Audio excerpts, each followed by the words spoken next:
नमस्कार दोस्तों। देखिए, मेरा तो जब भी वीडियो बनाने का कोई एनालिसिस करने का मन होता है तो मैं तो सबसे पहले आंकड़ों में जाता हूँ।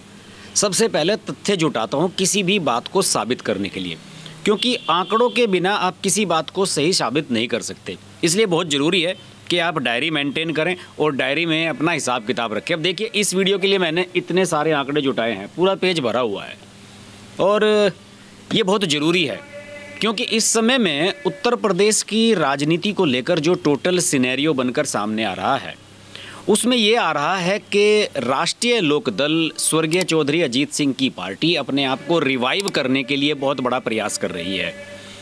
पहले उनके बेटे जयंत चौधरी ने किसान आंदोलन को सपोर्ट किया, उन्होंने जगह जगह पंचायतें आयोजित की। उसके बाद जब स्वर्गीय अजीत सिंह बीमार हुए, उनका निधन हुआ, तो उस समय थोड़ा सा वो उसमें व्यस्त रहे और उसके बाद उन्होंने एक बार फिर विधानसभा चुनावों के लिए अपना अभियान शुरू कर दिया। पहले से ही तय था कि वो समाजवादी पार्टी के साथ समझौता करेंगे। समाजवादी पार्टी के साथ उनका समझौता लोकसभा चुनावों से था, बल्कि यूँ कहूँ कि कैराना के उपचुनाव के समय से ही ये टीम बन चुकी थी। उससे पहले विधानसभा चुनाव के समय भी ये सब लोग एक साथ रहे थे, जब कांग्रेस को भी साथ में जोड़ लिया था अखिलेश यादव ने। लेकिन उस समय राष्ट्रीय लोकदल बड़ी ख़राब स्थिति में था। राष्ट्रीय लोकदल के लिए 2017 या बल्कि यूँ कहूँ कि 2014 से बड़ा ख़राब समय चल रहा है तो कोई अतिशयोक्ति नहीं होगी। 2014 का चुनाव जयंत चौधरी मथुरा से हार गए थे और उनके पिता बागपत से हार गए थे।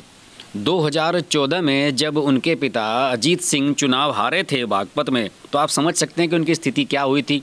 तीसरे स्थान पर पहुँच गए थे। मेरे पास रिकॉर्ड हैं।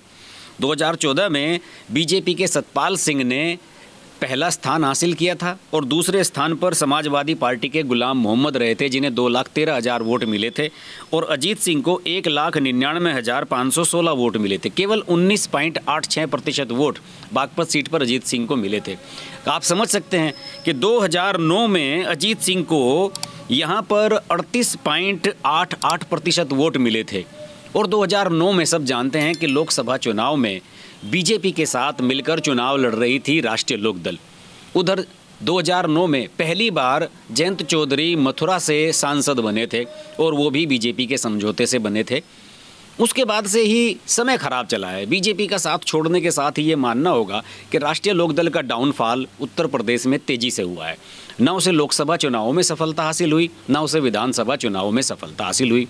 2009 में 5 सांसद बनवाने में सफल रही थी राष्ट्रीय लोकदल उत्तर प्रदेश में और वो उसका बेस्ट प्रदर्शन है आज तक का। वो सब इसी वजह से हुआ था कि वो बीजेपी के साथ अलायंस में थे और वोट कॉम्बिनेशन बहुत बढ़िया बन रहा था। लेकिन 2013 का जब मुजफ्फरनगर दंगा हुआ और जाटों और मुस्लिमों के बीच में विवाद हुआ, तो उसके बाद से डाउनफॉल शुरू हुआ है राष्ट्रीय लोकदल का। ये सब बातें पुरानी हैं। मैं सिर्फ आंकड़ों के आधार पर आपको बता रहा हूं कि हिस्ट्री क्या कहती है और हिस्ट्री को बदलने के लिए या हिस्ट्री फिर से रिपीट ना हो उसके लिए जयंत चौधरी क्या कोशिश कर रहे हैं।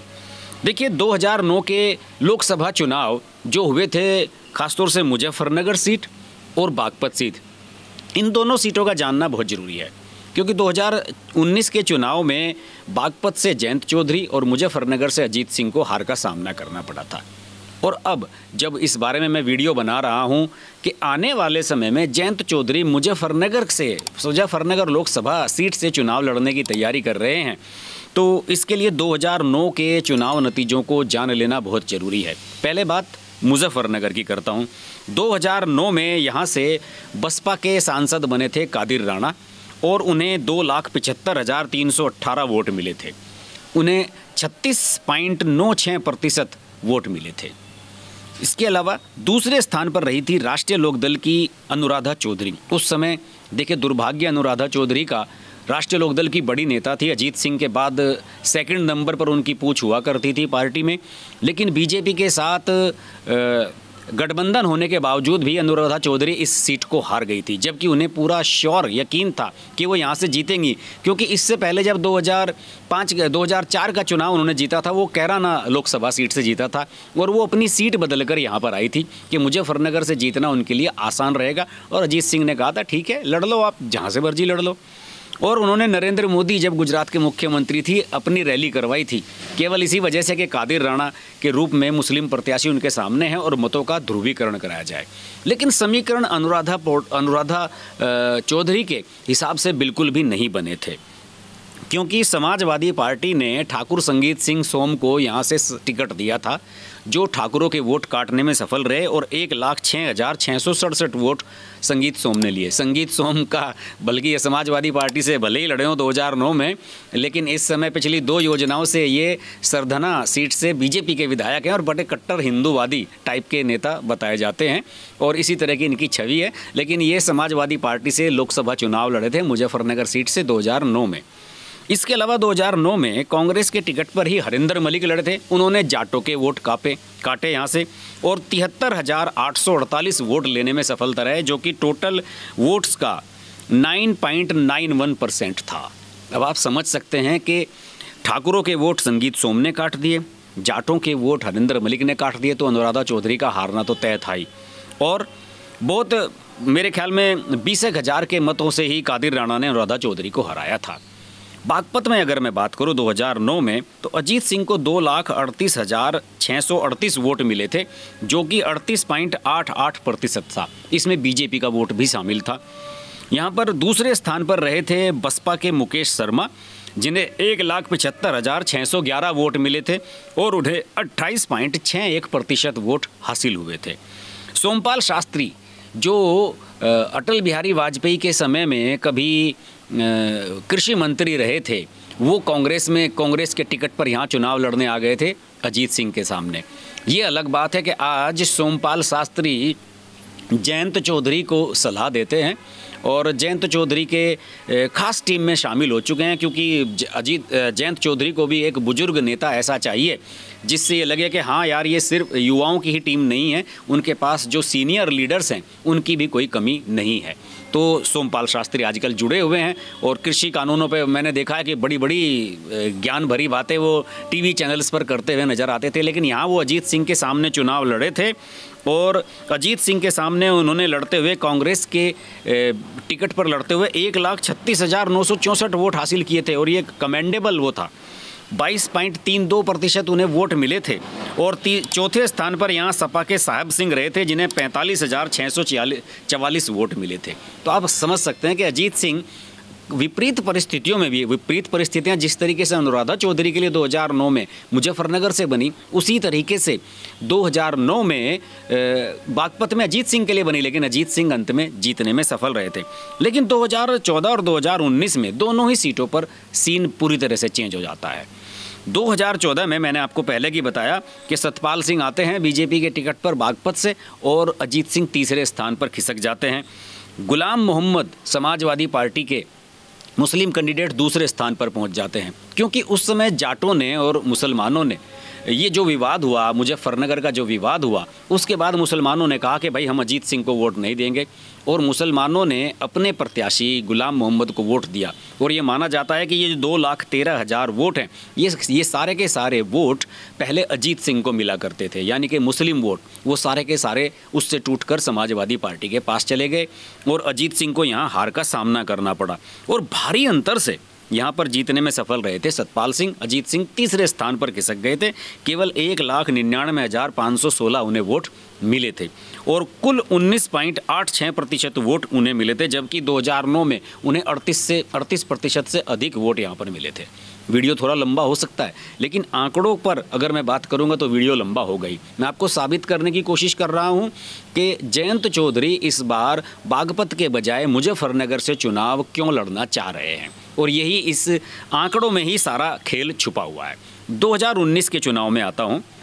2019 के चुनाव में ये हुआ कि जब 2014 में हेमा मालिनी से मथुरा में हार गए थे जयंत, तो अजीत सिंह ने कहा कि भाई तुम यहाँ बागपत आ जाओ, ये सेफ़ सीट है। और अजीत सिंह भी चाहते थे कि अपने बेटे को मैं पार्टी ट्रांसफ़र कर दूँ, तो इसी वजह से उन्होंने जयंत को बुला लिया बागपत सीट पर और खुद चले गए मुजफ्फरनगर पर। अजीत सिंह का टारगेट था कि 2013 के दंगे के बाद जो जाट मुस्लिम समीकरण उनका बिगड़ा था, उसे फिर से रिवाइव किया जाए, फिर से उसे जोड़ा जाए। और उन्होंने कहा कि मैं दांव लगाता हूं मुजफ्फरनगर में जाकर, मुजफ्फरनगर से ही हमें ये समीकरण फिर से जोड़ना होगा और सबको साथ लाना होगा। और उसमें देखिए कितना ज़बरदस्त माहौल बना 2019 में, कितना ज़बरदस्त। 2014 का जो माहौल है वो बिल्कुल 2019 का जो माहौल है बिल्कुल ही डिफरेंट कैसे बना। वो ऐसे बना कि कैराना के उपचुनाव के बाद सारी की सारी जो पार्टियां थी वो एक साथ हो गई। बीजेपी को रोकने के लिए उत्तर प्रदेश में सपा, बसपा, कांग्रेस सब एक साथ हो गई। और कांग्रेस ने तो कुछ जगह प्रत्याशी उतारे भी, सपा बसपा तो एक साथ थी ही। और सपा बसपा ने मुजफ्फरनगर और बागपत सीटें छोड़ दी अजीत सिंह और जयंत के लिए। मुजफ्फरनगर से लड़े अजीत सिंह और उन्हें संजीव बालियान के सामने हार का सामना करना पड़ा। संजीव बालियान ने इससे पहले कादिर राणा को 2014 में हराया था और उन्होंने लगभग 4 लाख वोटों के अंतर से हराया था, इसलिए उस चुनाव की तो मैं बात यहाँ करूँगा ही नहीं। लेकिन 2019 का जो लोकसभा चुनाव हुआ मुजफ्फरनगर सीट पर, बड़ा ही पेचीदा चुनाव हुआ, बड़ा ही टफ चुनाव हुआ। और उस डॉक्टर संजीव बालियान जो इस समय केंद्र में राज्य मंत्री भी हैं, उन्हें 5,73,780 वोट मिले। 49.46% होता है ये। और पिछली बार के मुकाबले उनका वोट प्रतिशत -9% चला गया, नीचे की तरफ चला गया 9%। अजीत सिंह, सभी पार्टियों का समर्थन था, कोई भी प्रत्याशी मैदान में नहीं था, लेकिन इसके बावजूद भी उन्हें हार का सामना करना पड़ा केवल 1% मतों की वजह से। उन्हें 5,67,254 वोट मिले, जो 5-6 हज़ार वोटों का डिफरेंस रहा, उससे वो हार गए। लेकिन बागपत में सिनेरियो कुछ और बना। बागपत में जो मुस्लिम वोट थे वो शायद उन्हें, चूँकि मजबूरी थी क्योंकि दूसरा मुस्लिम प्रत्याशी या कोई और प्रत्याशी पार्टी का मैदान में नहीं था, इसलिए उन्होंने शायद जयंत चौधरी को वोट दिए। लेकिन उसके बाद भी जयंत चौधरी वहाँ पर लगभग 22-23 हज़ार वोटों के अंतर से हार गए। सतपाल सिंह को 5,25,789 वोट मिले और जयंत चौधरी को 5,02,287 वोट मिले। ये अंतर था 23,502 वोट का। 23,502 वोट की इस हार ने जयंत चौधरी के कॉन्फिडेंस को हिला दिया और जयंत को ये लगा कि पिछली बार जब हम सारे दल एक साथ थे, कोई दूसरा प्रत्याशी नहीं था, तीसरा प्रत्याशी नहीं था बीजेपी के सामने, बीजेपी से सीधी टक्कर हो रही थी, सपा, बसपा, रालोद, कांग्रेस सबके वोट एक साथ थे, उसके बावजूद भी 23,000 वोट मेरे कम रह गए। तो उन्हें लगा कि भाई बागपत अब मेरे लिए सेफ नहीं है। और शायद यही वजह है कि अब वो मुजफ्फरनगर की तरफ रुख कर रहे हैं और 2024 में जो सूत्र बता रहे हैं पार्टी के या जो जयंत चौधरी के करीबी लोग हैं, उन सब लोगों का ये मानना है कि वो अगली बार मुजफ्फरनगर लोकसभा सीट से चुनाव लड़ने की तैयारी कर रहे हैं।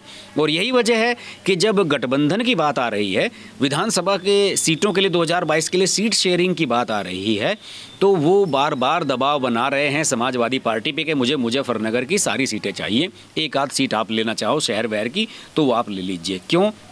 वो एक टेस्ट करना चाहते हैं, अपने लिए एक ऐसा रास्ता तलाशना चाहते हैं कि आने वाले समय में अगर वो लोकसभा चुनाव मुजफ्फरनगर से लड़ें तो उनके लिए एक सेफ ग्राउंड तैयार हो। एक तरह से विधानसभा चुनाव से वो एक रिहर्सल करा लेना चाहते हैं अपने लोकसभा चुनाव के ख्वाब को पूरा करने के लिए। क्योंकि 2 चुनाव लगातार अगर आप लोकसभा का हार जाते हैं तो ये एक बड़ा सेटबैक तो होता ही है। और फिर अब वो राष्ट्रीय लोकदल जैसी पार्टी के राष्ट्रीय अध्यक्ष बन चुके हैं, तो एक ओहदा भी उनका अपने आप में ही बढ़ चुका है। लेकिन उनके सामने बड़ा टफ चैलेंज होगा क्योंकि मुजफ्फरनगर दंगे का जो प्रभाव है वो अभी भी पूरी तरीके से ख़त्म नहीं हुआ है। ख़ासतौर से मुजफ्फरनगर में हमने पिछले दिनों एक वीडियो बनाया था, आप सब लोगों ने देखा भी होगा। हमने जाटलैंड में जाकर जाटों से बात की थी, उन सब लोगों ने यही कहा था कि भैया हमें जयंत चौधरी से पूरी सहानुभूति है, लेकिन हमें अखिलेश यादव मुख्यमंत्री नहीं चाहिए, हमें योगी आदित्यनाथ ही मुख्यमंत्री चाहिए। और यही फैक्ट है जो आज भी जयंत चौधरी को परेशान किए दे रहा है कि अगर वो 2024 में यहाँ चुनाव लड़ने के लिए आते हैं मुजफ्फरनगर में, तो फिर उनके लिए माहौल कहीं पर टफ ना हो, उनके लिए चुनाव कहीं पर टफ ना हो। तो नेक टू नेक फाइट में भी अगर वो 5,000, उन्हें ये लग रहा है कि बागपत में तो चलिए 23,000 मतों के अंतर से मैं चुनाव आ रहा था, लेकिन अजीत सिंह तो 5,000 वोटों के अंतर से ही चुनाव आ रहे थे, तो उन्हें लग रहा है कि कहीं ना कहीं शायद उनके लिए फ्यूचर अगर कहीं सिक्योर है तो वो मुजफ्फरनगर में है। इसी वजह से वो मुजफ्फरनगर की ज़्यादा से ज़्यादा विधानसभा सीटें गठबंधन में हासिल करना चाहते हैं और उनकी मंशा है कि यहाँ से अगला लोकसभा चुनाव लड़ा जाए। आंकड़ों के हिसाब से मैंने आपको सारी चीज़ें बताई, पिछले 3 चुनाव दोनों के रिजल्ट मैंने आपको बताया और समझाने की कोशिश की कि क्यों बागपत सीट अब जयंत चौधरी के लिए सेफ नहीं है। वहाँ चुनाव वो कैसे भी लड़ लें उनके लिए बहुत मुश्किल होगा, क्योंकि पिछली बार सभी दलों का समर्थन उन्हें प्राप्त था, उसके बावजूद भी वो 23,000 मतों के अंतर से हारे थे। आशा करता हूँ ये वीडियो आपको पसंद आया होगा। अगर ये वीडियो पसंद आए तो इसको लाइक कीजिए, शेयर कीजिए। अगर ये चैनल आपने सब्सक्राइब नहीं किया है तो आप उत्तर प्रदेश के चुनाव के बारे में बहुत कुछ मिस करने जा रहे हैं, क्योंकि सबसे बढ़िया वीडियोज़ मेरे इसी चैनल पर आ रहे हैं। इसके अलावा मेरा राष्ट्रीय चैनल है हर्ष की बात लाइव, उस पर आप लाइव मुझसे जुड़ सकते हैं। एक मेरा नॉन पॉलिटिकल वीडियो का एक चैनल भी है ग्लोबल हर्ष, उसे भी आप सब्सक्राइब कर सकते हैं। तो देखते रहिए हर्ष कुमार। नमस्कार।